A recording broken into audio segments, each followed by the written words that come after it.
Hello friends, welcome back Siddharbag channel நண்பர்களே. இன்றைக்கி இந்த வீடியோவில் மிக மிக முக்கியமான எச்சரிக்கையான ஒரு ஜோதிட தாள்களை தான் இப்போ இந்த வீடியோவில் அதிரடியாக மிதுன ராசிக்காரங்களுக்கு பார்க்க போகிறோம். ஸோ என்ன பார்க்க போகிறோம் அப்படிங்கிறத ஃபஸ்ட்டு இன்ட்ரோவில் ஷேர் பண்ணுறேன். என்ன பார்க்க போகிறோம் அப்படிங்கிறத ஃபஸ்ட்டு தெரிஞ்சுக்குங்க. ஆங்கில மாதத்தில் 7வது மாதமான ஜூலை மாதமானது நடந்துட்டுருக்கு. இந்த ஜூலை மாதத்தில் அதிரடியான ஒரு முக்கியமான ஆன்மீக நாளானது வரப்போகுது.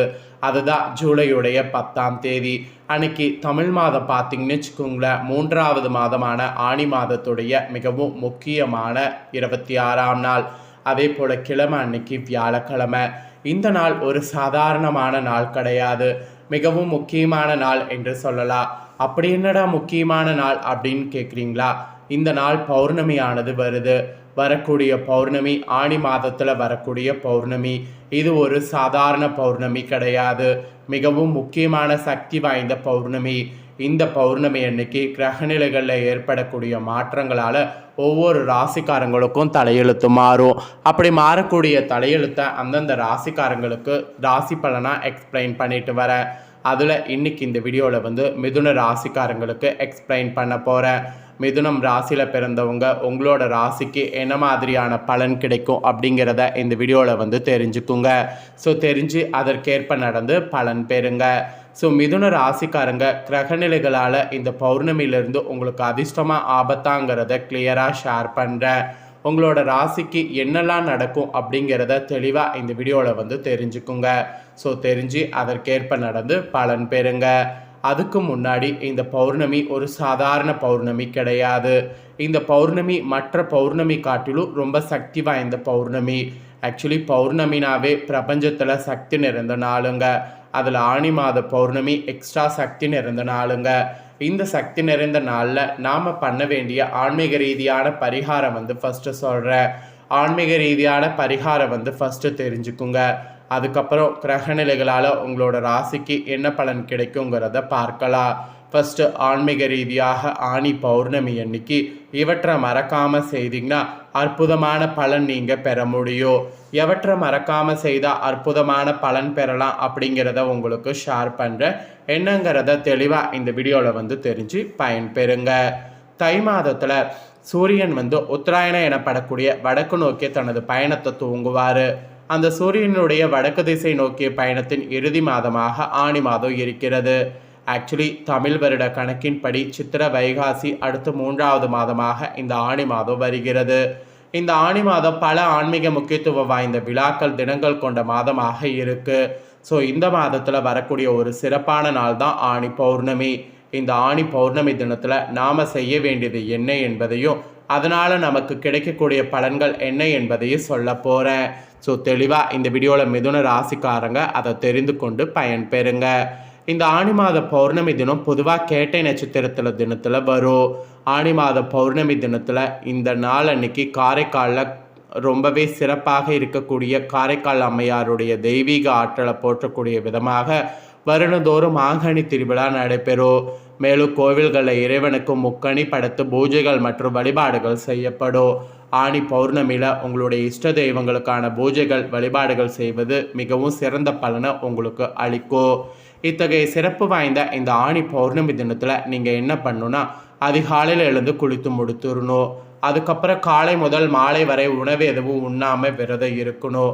உங்கள் இஷ்ட தெய்வங்களை இந்த நாளில் வழிபாடு செய்தீங்கன்னா அந்த தெய்வத்தின் பரிபூர்ண ஆசிகள் உங்களுக்கு கிடைக்கும். குறிப்பாக ஆனி பௌர்ணமியில் கிருஷ்ண பகவானுக்கும் கற்புக்கரசியான சாவித்திரி தேவிக்கும் விரதம் இருந்து வழிபாடு செய்யணும். ஏன்னா மற்ற தெய்வங்களை விட இந்த 2 தெய்வங்களுக்கு இந்த நாள் உகந்த நாளாக இருக்குது. அதனால் இந்த நாளில் இவங்களை வழிபாடு செய்கிறது ரொம்ப நல்லது.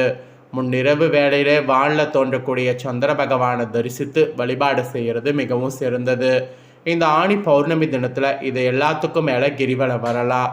திருவண்ணாமலை, திருப்பரங்குன்றம், சோழிங்கனூர், பழனி போன்ற மலை சார்ந்த கோவில்களில் இருக்கக்கூடிய இறைவனை வழிபட்டு கிரிவலம் மேற்கொள்ளலாம்.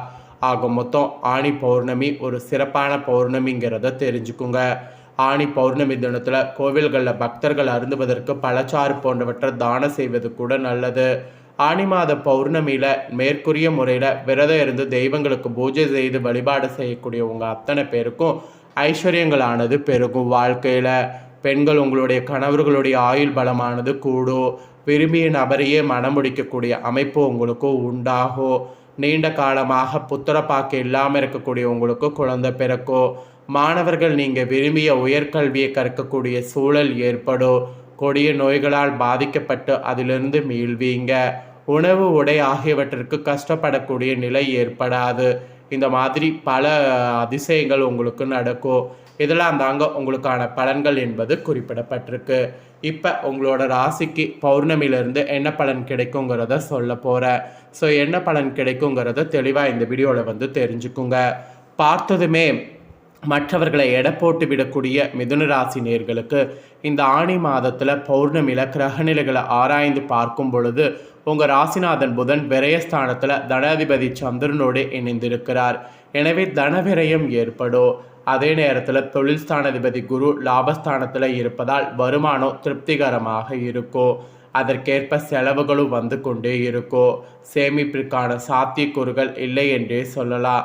அதே நேரத்தில் அடுத்தவருடைய உதவியை எதிர்பார்த்து காத்திருக்க வேண்டிய அவசியமோ இருக்காது. உடன்பிறப்புகளுடைய ஒத்துழைப்போடு முன்னேற்றம் காண்பீங்க. ஸோ இந்த மாதிரியான மாற்றங்கள் உங்களுக்கு ஏற்படும். இதில் ஆணி மாத பௌர்ணமியில் உங்கள் ராசியான மிதுனத்துக்கு புதன் வரப்போகிறாரு. ராசிநாதன் ராசியிலே சஞ்சரிப்பது யோகமான நேரம்தான். பொருளாதாரத்தில் ஓரளவு நிறைவு ஏற்படும். புதிய முயற்சிகளில் வெற்றி கிடைக்கும். புத ஆதித்ய யோகம் செயல்படுவதால் கல்வி சம்பந்தமாக எடுக்கக்கூடிய முயற்சிகளில் அனுகூலம் கிடைக்கும். ஒரு சிலருக்கு கடல் தாண்டி செல்லக்கூடிய யோகம் வாய்க்கலாம். வாகனம் வாங்கி மகிழலாம். உத்தியோகத்தில் நீங்கள் கேட்ட இடத்திற்கு மாறுதல் கூட உங்களுக்கு கிடைக்கும். அப்புறம் இதை தொடர்ந்து சிம்ம ராசிக்கு செவ்வாய் செல்வார். அப்பொழுது குருவின் பார்வை செவ்வாய் மீது பதிகிறது. எனவே குரு மங்கள யோகம் பௌர்ணமியில் ஏற்படுது. இதனால் கல்யாண கனவுகள் உங்களுக்கு நனவாகும். கடமையில் இருந்த தொய்வுகள் அகலும். அதே நேரத்தில் குருவின் பார்வை பதிந்த செவ்வாயின் பார்வை சனியின் மீது விளறதுனால பெற்றோரோடு இணக்கமான சூழல் ஏற்படும். சொத்து பங்கீடுகள் சுலபமாக முடியும். சவாலான காரியங்களை கூட சாதாரணமாக முடித்து காட்டி பாராட்டுக்களை பெற முடியும். வெளியூர் பயணங்கள் நன்மை தரக்கூடிய விதத்தில் உங்களுக்கு அமையும். ஸோ வெளியூர் பயணங்கள் தாராளமாக மேற்கொள்ளலாம். அப்புறம் இதை தொடர்ந்து சிம்ம ராசிக்கு சுக்கிரன் வருவார். உங்கள் ராசிக்கு பஞ்சம விரையாதிபதியான சுக்கிரன் சிம்மத்துக்கு செல்வது இந்த பௌர்ணமிக்கு பிறகு யோகம்தான். இருப்பினும் உடன்பிறப்புகள் வழியில் ஒரு சில பிரச்சனைகளும் விரயங்களும் ஏற்படலாம். பிள்ளைகளுடைய கல்யாண சம்பந்தமாக எடுக்கக்கூடிய முயற்சி கைகூடும். வெளிநாட்டு வணிகம் லாபம் தரும். உத்தியோகத்தில் சிலருக்கு வெளிநாட்டு நிறுவனங்களிலிருந்து பணிபுரிய அழைப்புகள் வரலாம். தொழில் கூட்டாளிகளுடைய கருத்து வேறுபாடுகள் அகலும். நிதி நிறுவனங்களில் ஏற்பட்ட பிரச்சனைகள் நல்ல முடிவுக்கு வரும். இந்த மாதிரி பல மாற்றங்கள் இந்த கிரகநிலைகளால் உங்களுக்கு ஏற்படும். அப்புறம் இதை தொடர்ந்து கடகராசிக்கு புதன் சொல்கிறாரு. இது உங்கள் ராசிக்கு அதிபதியான புதன் தனஸ்தானத்துக்கு செல்வது இந்த பௌர்ணமிக்கு பிறகு யோகம்தான். தொழிலை எதிர்பார்த்த லாபம் உண்டு. நினைத்தது நிறைவேறும். வருமான பற்றாக்குறை அகலும். வசதி வாய்ப்புகளை பெருக்கிக் கொள்ள முன்வரணும். ஆடம்பர செலவுகள் அதிகரித்தாலும் அதற்கேற்ப வருமானம் சேரும். இல்லம் கட்டி குடியேறுவது அல்லது கட்டிய வீட்டை பராமரிப்பது போன்றவற்றில் கவனம் செலுத்தணும். அதிகார வர்க்கத்தினருடைய ஆதரவு உங்களுக்கு கிடைக்குங்க. மொத்தத்தில் கிரகநிலைகளால் உங்களுக்கு பௌர்ணமிக்கு பிறகு இதெல்லாம் நடக்கும் என்பது குறிப்பிடப்பட்டிருக்கு. ஆக மொத்தம் பொது வாழ்வில் இருக்கக்கூடிய உங்கள் ராசிக்காரங்களுக்கு இந்த பௌர்ணமிக்கு பிறகு எதிர்கால முன்னேற்றம் கருதி நீங்கள் எடுக்கக்கூடிய முயற்சியில் வெற்றி உண்டு. தொழில் வியாபாரம் செய்பவர்களுக்கு புதிய முதலீடுகள் செய்து விருத்தி அடையணும்னு நினச்சிங்கன்னா கண்டிப்பாக விருத்தி அடைய முன்பாருங்க. உத்தியோகத்தில் உள்ளவர்களுக்கு மேல் அதிகாரிகளுடைய கெடுபிடிகளை சமாளித்து முன்னேற்றங்கிறது காண்பீங்க. கலைஞர்களுக்கு கூட நிதி உதவி கிடைக்கும். மாணவ மாணவிகளுக்கு கட்டுப்பாடோடு கூடிய கல்வியில் நாட்டம் செல்லும்.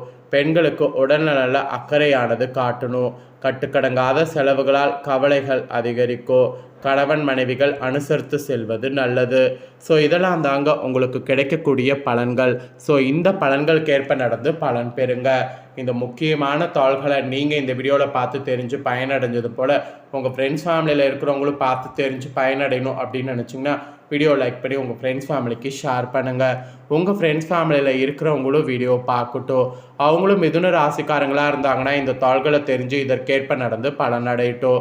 நெக்ஸ்ட்டு நம்ம சேனலில் நிறைய வீடியோ போடப்படும். அதை எல்லாமே உடனுக்குடனே தெரிந்து கொள்ள மறக்காமல் நம்ம சேனலை சப்ஸ்கிரைப் பண்ணுங்கள். கூட பெல் பண்ண ப்ரெஸ் பண்ணுங்கள். அதை பண்ணிட்டீங்கன்னா இனி நான் போகிற மற்ற வீடியோலாம் உடனுக்குடனே தெரிஞ்சு பயனடையலாம். ஸோ மறக்காமல் பண்ணுங்கள். வேறு வீடியோ சந்திக்கிறேன். நன்றி.